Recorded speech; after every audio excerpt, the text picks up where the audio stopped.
সকলকে আবারও একবার আমার ইউটিউব চ্যানেলে স্বাগত জানাই।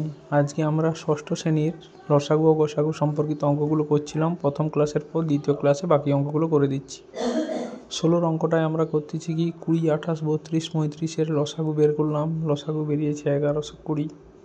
তারপর 1120 দিয়ে ভাগ করছি কাকে, 5800-কে।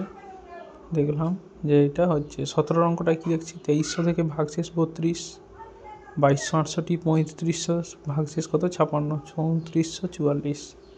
দুটোর আমরা গসাগু বের করলাম। গসাগু কত হচ্ছে 84। তাহলে নির্ণয় গসাগু সমান 84। তাহলে নির্ণয় বৃহত্তম সংখ্যা হলো 84, যার দ্বারা 2300-কে ভাগ করলে 32 এবং 3500-কে ভাগ করলে 56 ভাগশেষ থাকবে। একই দেখো পরের অঙ্কটা, 775 বিযুক্ত 650 125, 1250 বিযুক্ত 650 600। আমরা গসাগু বের করলাম 25, বৃহত্তম সংখ্যা 25 দ্বারা ভাগ করলে প্রতি ক্ষেত্রে একই ভাগশেষ থাকবে। তারপর 19 অঙ্কটা আমাদের পরীক্ষার জন্য খুব ইম্পর্টেন্ট। গসাগু দেওয়া আছে 48 এবং যোগফল দেওয়া আছে 384 ভাজিত 48 সমান 8। এই 8কে দুটো সংখ্যার যোগফল আকারে প্রকাশ করবো। 8 সমান 1 যুক্ত 7, 2 যুক্ত 6, 3 যুক্ত 5, 4 যুক্ত, কিন্তু মৌলিক জোড় সংখ্যা কী হচ্ছে 1 এবং 7, 3, 5। তাহলে 48 গুণিতক 1, 48 গুণিতক 7, একবার 48 গুণিতক 3, 48 গুণিতক 5, অর্থাৎ 48 336 অথবা 144 240 হতে পারে। দুটো জোড় সংখ্যা তাহলে এই দুটো হতে পারে 48 336 অথবা 144 240। 20 অঙ্কটায় গসাগু দেওয়া আছে 12, লসাগু দেওয়া আছে 720। তাহলে 720-কে ভাগে লিখলে 12 গুণিতক 60। এক্ষেত্রে সংখ্যাদ্বয় একবার হতে পারে 12 720, একবার 36 240, 24 360, 48 60, 60 144 হতে পারে। এইভাবে জোড় সংখ্যাগুলো আমরা খুব সহজেই খুঁজে পেতে পারি। গসাগু এবং লসাগু দেওয়া থাকলে সংখ্যাদ্বয়গুলো এগুলো হতে পারে।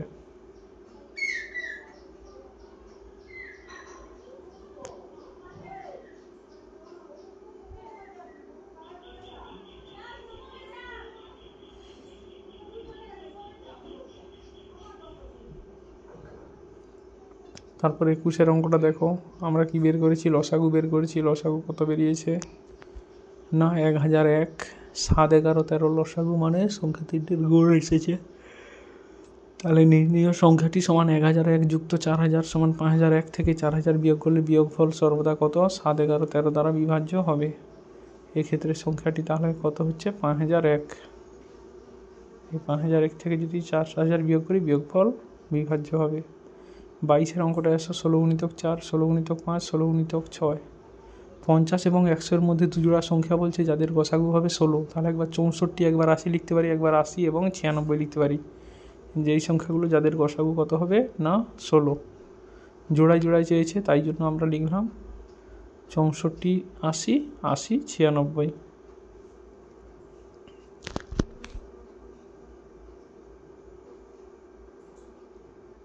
23 অঙ্কটায় দেখো, প্রথমে 28, 33, 42, 77-এর লসাগু বের করছি। লসাগু কত বেরোলো 924। এই লসাগুটাকে দিয়ে আমরা 98,765-কে ভাগ করবো। সেক্ষেত্রে ভাগশেষ কত থাকবে আমরা দেখব। ভাগশেষ থাকছে আমাদের কত না 821। তাহলে নির্ণয় সংখ্যাটি কত হবে না 98,765 যুক্ত 924 মাইনাস 821 সমান 98,765 যুক্ত 103, 98,868। তাহলে 98,765-এর নিকটতম সংখ্যা কত হচ্ছে 98,868।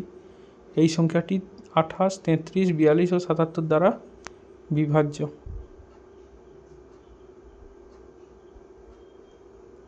এরপর 24 অঙ্কটাই দেখো, 8, 12, 16, 20 এদের লসাগু বের করলাম। লসাগু কত হচ্ছে 240। এবার আমরা মিলিয়ে দেখছি 240 গুণিতক 1 যুক্ত 1, ভাগশেষ প্রতি ক্ষেত্রে 1 থাকবে 241, যা 13 দ্বারা বিভাজ্য নয়। আবার 240 গুণিতক 2 যুক্ত 1, 481, যা 13 দ্বারা বিভাজ্য। তাহলে নির্ণয় ক্ষুদ্রতম সংখ্যা হবে আমাদের কত না 481। আমাকে চেয়েছিল যে এমন একটা সংখ্যা বের করো যা ভাগশেষ 1 হবে এবং সেটি 13 দ্বারা বিভাজ্য। তাহলে সংখ্যাটি হলো 481।